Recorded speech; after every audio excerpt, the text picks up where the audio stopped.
What is up, Steelers Nation? Thank you so much for jumping on to another episode of All Steelers Talk. I'm Noah Strackbine, joined every Monday and Wednesday by my main man, Steven Thompson. Find us on youtube.com/All Steelers Talk or subscribe anywhere you get your podcasts. We are off to Latrobe, Pennsylvania, the start of Pittsburgh Steelers training camp. We will be at St. Vincent College for the next 4 weeks, coming to you from St. Vincent, from Latrobe, every single day, live, bringing you everything you need to know about the Pittsburgh Steelers. Football is finally back. It's a beautiful week in the Burgh. It's supposed to be like 100 degrees every day, which is only right for the start of football practice. How you feeling, my friend? Yeah, I was gonna say I'm feeling good, but I was not looking forward. I was looking at the weather for the next couple of weeks, and it's not looking favorable. You just like at some point you just got to accept that you're gonna come home and you're gonna be the sweatiest person imaginable. Sweaty, super sweaty. I was telling you before, I just got our shirts for training camp and made sure to go dry fit because all I kept thinking about were the sweat stains that were going to be on a normal looking t-shirt. I wish we were still sponsored by True Classic because this would have been the perfect time, but they missed out on that one. So, loss for them. Either way, very excited. Training camp is here. I am stoked to make the drive tomorrow morning to St. Vincent College. We got plenty to talk about. We're going to dive into some bold predictions about training camp and our thoughts on the Pittsburgh Steelers, some camp sleepers that you might want to watch out for, and then we're going to start here. Broderick Jones has been named, the Steelers' predicted MVP for the upcoming season, a guy who right now is just looked at as he has to compete for a starting job with Dan Moore Jr. There is nothing guaranteed for Broderick Jones in year one. However, CBS Sports believes that he will be named the team's MVP by the end of the season. Quote, "We could have easily rolled with Kenny Pickett here as the Steelers quarterback enters a pivotal year two, but let's diversify this list a little bit by highlighting first-round rookie Broderick Jones. After Pittsburgh traded up for the right to draft the Georgia product, he's now in the running to start on day one as the club's left tackle as he's set to battle with Dan Moore Jr. during camp. The 6'5", 311-pound Jones has the ideal size to be an elite starting tackle in the NFL. If he can even scratch the surface of his potential in year one, that'll do wonders for Pickett and his own development. That's particularly true when Jones plays in a division with Myles Garrett, Zadarius Smith, Sam Hubbard, Trey Hendrickson, and Odafe Oweh. I believe I'm saying that last name right. That's what CBS Sports has to say about Broderick Jones. Believes that he is the Steelers team MVP. The list was all the AFC teams, I believe, and guys like Deshaun Watson were on there. For the Steelers, it's not Kenny Pickett, it's not Najee Harris, it's not TJ Watt, it's not Minkah Fitzpatrick. It is left tackle rookie Broderick Jones. What are your thoughts there, my friend? My first thought was it's going to be real hard for a guy who doesn't end up playing before like week 6 at the earliest or something like that to be team MVP. I think if you rephrase this and said Broderick Jones could be an X factor, I think that's a possibility. Like that's, if he's as good as everyone thinks he is, if he ends up winning a starting job even midway through the year and he's, like they said, scratches the surface of his talent, he could unlock something pretty special for the Steelers, and upgrade that offensive line a lot. But I still don't think he's gonna. I've gone back and forth. I thought when he was drafted that he was gonna play week 1, but he's not gonna start, I don't think, and that's fine. Like that's not a knock on him, or that's not an indictment on him, but he's not gonna be a team MVP if he's not playing the whole way through the season. Yes. I as of right now, my expectation is for Dan Moore Jr. to be the day one starter. Even if Broderick Jones steps onto the field by week 4, week 5, the drastic turnaround that like the Pittsburgh Steelers have to be such a fastly sinking ship. Like it's over. They are the Titanic headed for the bottom of the ocean. There is no hope. And then somehow Broderick Jones comes in here and solves all issues. That's the only way that I kind of view this as Broderick Jones wins team MVP. Even if he starts day one, the things like how difficult it has to be the team MVP for as an offensive lineman, right? Especially a rookie offensive lineman. Like, what are you doing? That's like, is the run game just that improved just because of you? Is Kenny Pickett never get sacked just because of you? Like that's, in my opinion, like it's almost impossible. Like that is as close to impossible as, especially like you look at years past, it's like TJ Watt, TJ Watt, TJ Watt, Minka Fitzpatrick, TJ Watt, like you're telling me that they're coming down and he's going up that faster. I don't understand how that even happens. Yeah, and that's the other thing, because if the offense takes as dramatic a step forward as it would probably need to for Jones to be considered an MVP type guy, like he's blocking for Najee Harris, who would run for, in theory, like 1,000,000,000 yards, and Kenny would throw for 1,000,000 yards and not get sacked and everything like that. Like even at Broderick Jones's best, he's making other people look a lot better than him. So it's just that math doesn't add up. Like it doesn't. He would have to like catch like 6 touchdowns or something. Like it would. Yeah. It's really not. Does that? So what if? Could you imagine the end of the season? Broderick Jones has 2 touchdown catches and is the starting left tackle by the end of the season. The Steelers like lead the league in rushing yards off the left side or something crazy, and he's just this like magnificent change the game talent. Like at that point maybe, but I still think at that moment, at the end of the day, Najee Harris or Kenny Pickett would probably win team MVP over any offensive lineman. And for it to be Broderick Jones, like that means that the respect of Isaac Seumalo is tossed to the side. James Daniels tossed to the side. Chooks tossed to the side. Like he has to make such a wild impact. It has to be like it just couldn't, you can't even fathom how great this kid could be, walking onto a football field. That's how he wins team MVP. Besides that, like we said, literally impossible. Impossible. I put my money on. You got an early favorite. You got an early favorite for team MVP this year? Oh, we'll definitely come back to this. Yeah, I feel like it's going to be on the defense. If it's not Najee, I feel like it's. But even then, like even if Najee is a great year, I feel like it's gonna be all about the defense. And TJ, I don't know. TJ has to be the favorite, right? Maybe followed by like Najee and then like Minka and Kenny. Pickens is probably a dark horse, but I still feel like TJ is the pretty obvious choice. Yeah. I'd go TJ. Minka would probably be in there, like you said. I think my dark horse might be like Alex Highsmith. Could be tossed in there, possibly. Have to have some wild year. But yeah, I would say all those Najee's up there, Kenny's up there. Like those would be the big 4. Like if you were going to put money on it, the odds would be like minus 300 TJ Watt, minus 100 Minka Fitzpatrick, even money Najee, plus like 200 Kenny Pickett. And then it'd be like plus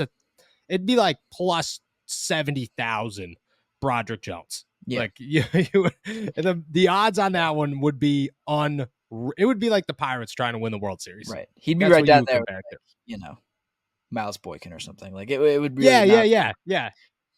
At one point you just run out of skill guys and you just go all the offensive linemen, like right in a row. That would yes. Like no. Just I think he's going to be great. Yeah, I hope so. But MVP as a rookie, expectations are a bit high there. Just a tad bit high. All right, let's move on to training camp. We are headed to Latrobe, Pennsylvania.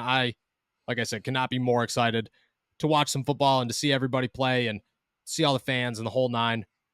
Bold predictions. That's where we will start. Headed to Latrobe, day 1. Steelers are there for 4 weeks before start of the regular season. What are your bold predictions? Or if you have one big one and we go back and forth, whatever you want to do for training camp. I think the biggest one I have is that Calvin Austin ends up looking like the second best receiver on the team during camp. I like that. Yeah, I just think it's gonna obviously. I think Pickens is gonna take a big step forward. He's gonna look real good, running around out there another year with Kenny. But I think, like, quite honestly, Deontay Johnson and Allen Robinson, this isn't a judgment on how they're going to play this season, but they will kind of take a back seat to some of the younger guys as they try to explore as the Steelers try to explore what they have. So I just think Calvin Austin's, first of all, going to get a lot of opportunities. And then second of all, I think he's going to remind everyone of what kind of skills he have that we weren't able to focus on, I guess, last season while he was hurt. We didn't see anything of him, actually on a football. We saw some practice stuff, but by the first preseason game, he was walking around in a boot. It was kind of over before it even started. So there was a little bit of hype gaining, but it died so quickly that I think a lot of people forgot about what Calvin Austin can bring to the table and would have different skill set I think he brings to the table, like with his speed and his quickness. That's just not something that's very common on the rest of the Steelers offense. So I think he's, first of all, going to get all those opportunities and be able to, I think they're going to find a way to use those skills really well. Yeah, Calvin Austin is a huge one. I mean, we might be Calvin Austin's biggest fans on here, and I think deservingly so. Because when this is all said and done, like Calvin Austin, just like you said, the Steelers have desperately needed some speed on offense. They've had the most. Everybody on the Pittsburgh Steelers, including George Pickens, who George Pickens has huge playability, but chances are George Pickens isn't going to catch the football and run 60 yards.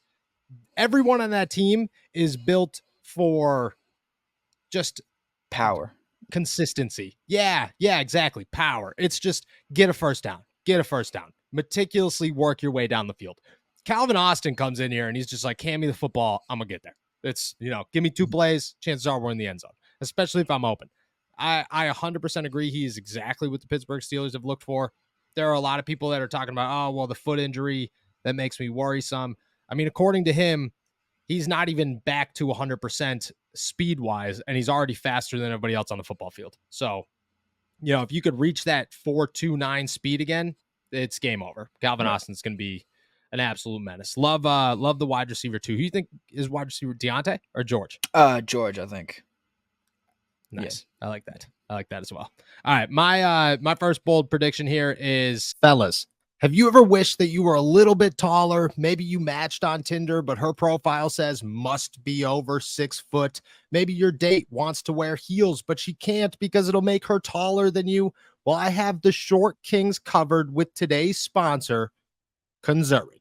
Kunzuri makes shoes that make you up to 2.8 inches taller without anyone knowing. Look, girls get heels, makeup, and push-up bras. Why can't men get a boost in confidence too? We're all the same height laying down anyways, if you know what I mean. For a limited time only, our listeners get an extra 15% off your order with our code ALLSTEELERS at Kunzuri.com. The site is already 30% off, and with our code, you get an extra 15%. That's 45% off your entire order. Support our show and check them out at CONZURI.com and use our code ALLSTEELERS. I love these shoes. I wear them all the time because I tell people I'm 5'8" on a good day. These make me at least 5'11", pushing 6 foot. I've never felt taller in my life. Not only do Kunzuri shoes make you up to 2.8 inches taller, but they're also incredibly stylish and comfortable. These are not old man Velcro shoes. You'd get compliments on your Kunzuris even if they didn't make you taller. They have styles for every occasion too. Smart, casual, sporty, you name it. The height insoles are actually built into the shoe, so no one can tell you're getting a secret height boost. The brand is also hidden on the shoes and on the packaging. It's really the ultimate height hack. Life's short, but you don't have to be. It's time to level up your playing field, boys. Maybe update that dating profile to 6 foot. Kunzuri's is an absolute game changer when it comes to your dating life. On top of 30% off the entire site, our listeners get an exclusive 15% off discount at Kunzuri.com with the code ALLSTEELERS. That's a total of 45% off your order. Use code ALLSTEELERS at Kunzuri.com. Go to CONZURI.com with our code ALLSTEELERS. When I want to get high, I put on a pair of Kunzuris. I think Keanu Neal is the Steelers' starting safety, and I think Patrick Peterson is the Steelers' starting slot corner with Joey Porter Jr. and Levi Wallace on the outside. So the way I look at that is Keanu Neal is exactly what the Steelers wanted Terrell Edmunds to be, but there's nothing holding him back. The Steelers kind of felt like I don't want to say trapped, but they were in a box with Terrell Edmunds because Edmunds was a safety. The Steelers wanted to make him work as a safety. He continued to develop his skills as a safety, so he was never considered like, it's not like Terrell Edmunds isn't a starter. He's a starter-capable safety. Keanu Neal has already gone through the roller coaster. He's a safety at heart, didn't really work out at safety because of some things, moved to inside linebacker with the Dallas Cowboys, has the experience there, and then bumped back out to play safety in Tampa. So he's got a little bit of both. He's the scariest human being I've ever seen in my entire life. and you could just utilize him everywhere. So I think the Steelers are going to start him at safety. DeMonte Casey will come off the bench and be that ball hawk, exactly what you're looking for. Keanu Neal allows you to play in the box, be a tight end cover, play inside linebacker when need be, play the dime backer, like just rotate throughout the field and never really have to come off while being that number one safety. When it comes to Patrick Peterson, I think that he is by far the Steelers' best option in the slot. And just from rumbles and kind of the feel that I've gotten around this team is that they expect Joey Porter Jr. to be starter capable day one, and Levi Wallace is their number one guy. So you just kind of like look for a spot. Where does Patrick Peterson fit best? He obviously could start on the outside, but I think they're going to stick him on the inside and say, these are our best three corners. We'll make this work because this is more potential than anybody else. I love the Keanu Neal notion. I'm all in on Keanu Neal. He's one of those guys that as soon as they signed him, I not fell in love, I would say, but I was really excited about that. For the exact same reasons. Oh, yeah. I feel like he can do so many things for them.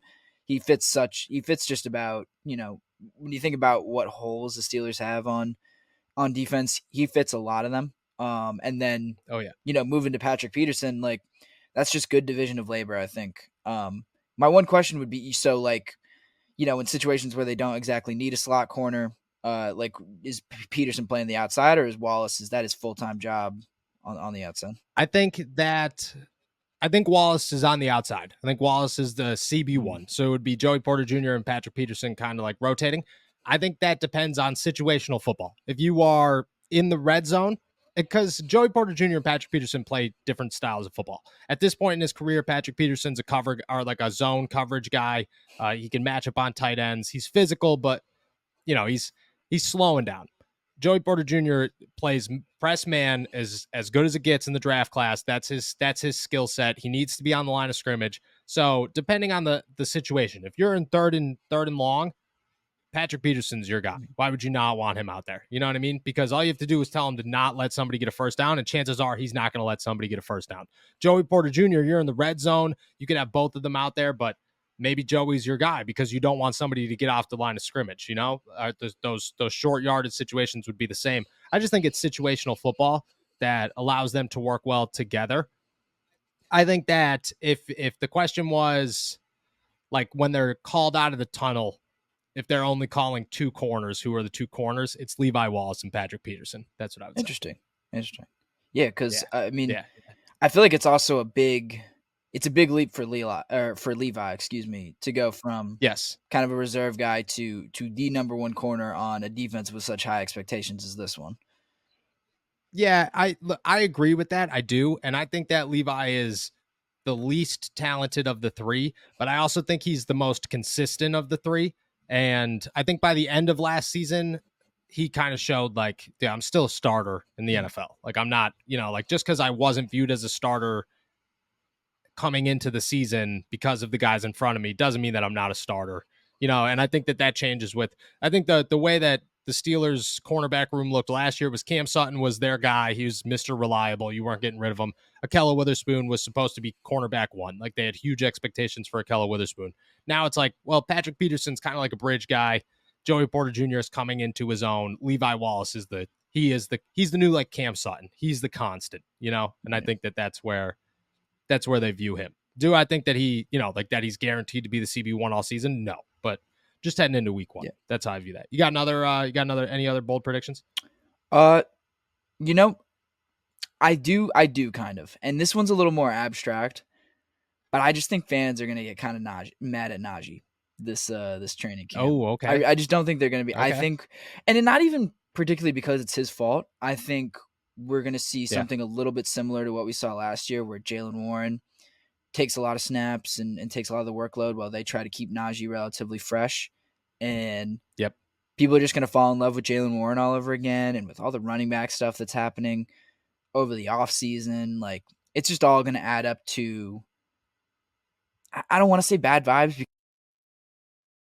I'm not going to really deserve any of the hate that he kind of gets, but it's going to be out there and it's going to be exasperated and the flames are going to be fanned and it's not going to be good. And then, I still expect, on week 1, Najee's going to rush for, 100 yards or something and a touchdown, and we're all going to be fine. Everyone's going to kiss and make up. But still, I just think there's going to be a little bit of tension during training camp when people just fall in love with Jaylen Warren again because he's getting a lot of touches.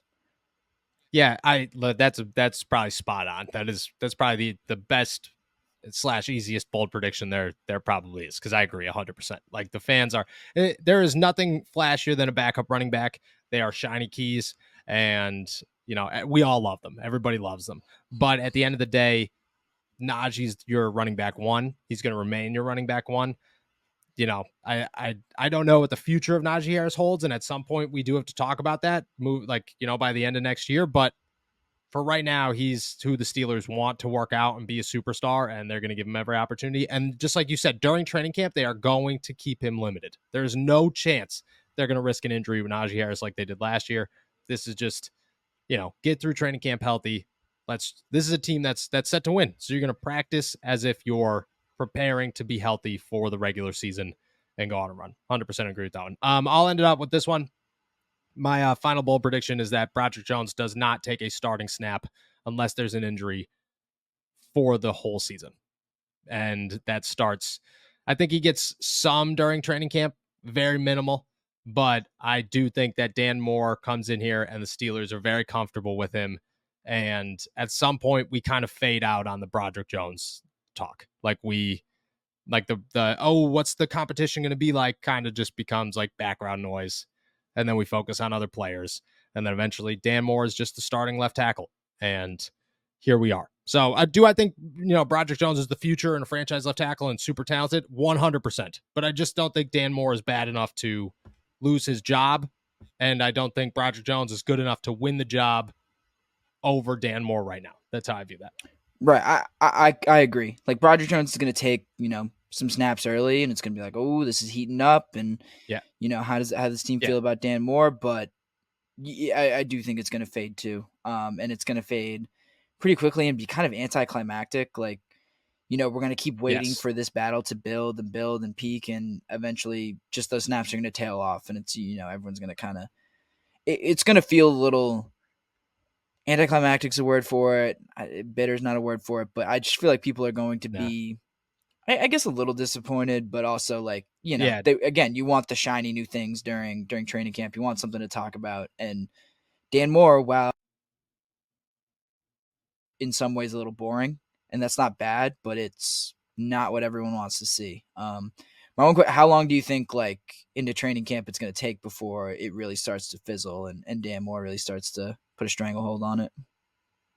I think that it's 2-3 weeks. I think once we start getting into the preseason games, because that's the thing, is like Broderick Jones has to like have like a ridiculously dominant preseason game to like get into that conversation, or Dan Moore has to have an awful preseason game to get into that conversation. So I think once the first one comes and goes and there's no headline either way, that's when it's like, okay, it's starting to go. Like, it's, we start to just stop talking about it a little bit. But I would say right at that first preseason game, second preseason game, definitely. But as long as, neither one of those, I would say that's when we just kind of take it off the table and go, all right, well, let's focus on the backup cornerbacks. And there's not like, all right, last thing. There's just not going to be like an announcement like, oh yeah, Dan Moore. Like, I feel like we're going to have to kind of infer it for ourselves, which means it's going to drag out a little bit. Yeah, at some point we're just going to get tired of talking about the same headline of, well, Dan Moore is still the starting left tackle. It's like, yeah, he was yesterday too, and the day before that, and last week. So at some point, nothing's changing. Here we are. So yeah, it'll hit that point. It'll be like the Mitch Trubisky like quarterback competition of like, oh, it's a competition, but it's not really a competition. So everybody relax, and that's we'll get there. But it's not a quarterback, so you can't draw that out for 4 weeks. So 2 weeks, 2.5 weeks, I'd say. All right, last thing I want to talk about here, camp sleepers. 4 weeks, there's always somebody. Jaylen Warren was last year. James Pierre was the year before. Mark Robinson made his way in there. I mean, at one point, Master Teague made his way in there last year. There are always camp sleepers. In Pittsburgh, it's even more exciting because this team just builds and builds on these unknown guys. You got a camp sleeper for us? Yeah, and it's not, sleeper might be a little bit too generous, but I think it's Corey Trice because I feel like Oh, no one has talked about this guy. When they do, it's somewhat negative. Like he's kind of hanging on by a thread to a roster spot. I get it. He was a 7th round yeah, pick, but I just think there's so much talent, and I think the Steelers got him at a premium. I think his 7th round draft pick was more about like his injury history and stuff like that, as opposed to how good he was as a player when he is on the field. And I think he's really going to impress people when he actually steps up and starts taking reps. I'm really really excited for Corey Trice, and I think he's got a better chance to actually play and contribute than I think people are giving him credit for. And I'm very eager to get proven right. I would really like to. I've been in on Corey Trice, I think, ever since he was drafted, at least, privately, if not publicly, if I haven't said it already. yeah. But I would just really love for it to work out and for him to be really good. That would probably be everyone's dream, is for Corey Trice to just come out here and just ball out. Do you think that changes something? Like, do you think that if Corey Trice becomes a stud, because I kind of look at it like the Steelers are going to keep 6 corners right now because they're going to keep Corey Trice, but they don't really want to lose Corey Trice, but they're not going to use him. You think if he's good enough, you think that changes that? You think they just go, Corey Trice he's the backup. He's our backup cornerback, and this is how we're rolling into the season. And it kind of like, removed the need for James Pierre or Luke Barku or Madre Harper or any of these guys. Well, that's what I'm gonna say. Like, there's no one in front of Corey Trice that you're like slam dunk. It's not like the safety position with Neil Fitzpatrick and then KZ. Like you have a pretty obvious backup. Not like it's wide open for the, like, you're telling me Madre Harper and even James P. Like they seem to be kind of disillusioned with the team, does, at least with James Pierre at this point. Like, and then like Luke Barku is a complete unknown too until he actually steps up and puts the pads on and everything like that. So like there's a path there. It's wide open for everyone, and I think it's far too early to count out any of those guys, particularly a rookie that they just used a draft pick. Yeah. All right, I like that. I think that would be awesome. Corey Trice standing out would be, I think, the ultimate camp sleeper for the Pittsburgh Steelers. Like if this dude bursts onto the scene and is an absolute stud, that's as exciting as 6'3" cornerback who was drafted in the 7th round. Like these are what dreams are made of in the NFL. Okay, that's Tyreek. Wasn't Tyreek Woolen drafted late? He's like 6th round. He was late. That's what I'm saying. A year ago. Here we are, 5th. I think he's like the 5th highest player on Madden right now. So 1 year into the league. So that's what dreams are made of in the NFL. That would be incredible. All right, I got 2 of them. I feel very confident about one. No, I take that back. I feel somewhat confident about one. I feel less confident, but excited about the other. The one I am fairly confident in is Alfonso Graham, running back. Just look at this guy as, I think Anthony McFarland is the leader of the job right now. I think he holds a strong upper hand. I'm a huge Anthony McFarland guy. Like, I think that he has some serious untapped potential. He's never really been given an opportunity in the NFL. I think if you utilize him to his strengths and teach him how to see the field better, he could be a stud. But I think Alfonso Graham is equally as exciting. He is an undrafted guy, so he will instantly be a fan favorite, which is going to carry some weight.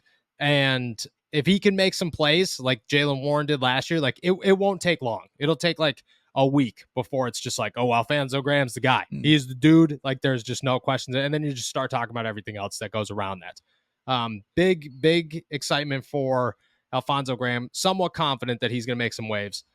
The other one is Jordan Byrd. I don't know where Jordan Byrd fits in any of this, but I do know that if the Steelers fall in love with what Calvin Austin is capable of doing very early, which I think is going to happen, there is only one other player on the roster that you could look at and go, well, let's just try to duplicate that and replicate it with another player, and that guy is Jordan Byrd. And if you want 2 ridiculously fast, super talented, small, electrifying guys, Jordan Byrd, Calvin Austin, those are your 2. I think that he could be like an elusive kick returner that could make some noise there. I think you could utilize him pretty much everywhere, and he could probably make some noise a little bit here and there. He does give me a little bit of Dree Archer vibes, which you weren't around for the Dree Archer days, but The guy was about as skinny as a water bottle and as fast as anything out there, as fast as these lightning bugs flying around or these lantern flies, whatever they're called, jumping around. And just like it just didn't work out because of the size. Like every time he got hit, you're like, oh, okay, stop. And Jordan Berg gives me those vibes a little bit, but at the same time, I don't know, somebody that fast and somebody that like just elusive on the field. You go to training camp, like you could at bare minimum be a camp, like a camp stand up star. Yeah. And I think that's where Jordan Berg could be headed. I'm all in on a special teams position battle. That's like I'm so excited for a kick return about like usually Danny, when the special teams come out, you kind of when you're watching practice, that's when you kind of take a break, you chat with people. You don't usually see a whole lot that you need to see out there, but this year I'm all in on the special teams periods. I'm gonna be watching those closely because I think that'll be fun. Like I think that's where you're going to find one of these guys, like you said, that just comes out of nowhere and is kind of a camp darling, like an undrafted guy, because I don't know. There's no obvious, leader for a kick return job. It's a pretty important job, but there are plenty of guys who can come out of nowhere are in great position to capitalize on a wide open field there. So it'll be. Oh yeah. I don't know. It's just interesting the parts of training camp that were really important last year and the ones that are like they're going to like the quarterbacks, like kind of boring this year. No, like you kind of know what you kind of know what you got, but then like special teams periods, man, I'm all over that. That's going to be fun. Yep. Dude, we get to watch left tackles, backup guards to see if Kevin Dotson's still sticking around, special teams, and a punter battle. That is, and to find out if we have if the Steelers need a fifth or a sixth cornerback. It's going to be an absolutely electrifying training camp. An absolutely electrifying training camp. With that, we're off to Latrobe. I cannot tell you how excited I am. Like I said, we are going to be coming live every single day from St. Vincent College. If it's not me, it'll be Steven out there covering all of practice, everything you guys need at allsteelers.com. Coming live on the YouTube every single day after practice to make sure that you guys get the most up-to-date everything. Podcast dropping 3 days a week. My to-go's dropping Monday through Friday. Plenty of action. We are making sure that you guys have everything you could possibly need over the next 4 weeks if you don't make it up to St. Vincent. And if you do, make sure to give us a holler. You see us walking by, scream our name. I don't even care, man. I will stop in the middle of practice. I'll come say hi to everybody. We'll have the shirts because we appreciate you. We'll have the shirts. Look for the shirts. We just got some shirts. You'll know. They just say all Steelers talk. We're boring, but we got to stand out a little bit. Enjoy your time. If you do head up there, be safe. It's supposed to be hot, so stay hydrated. We are off to camp. Find all of our work, allsteelers.com. Enjoy training camp. Enjoy another beautiful day in the Berg. Peace.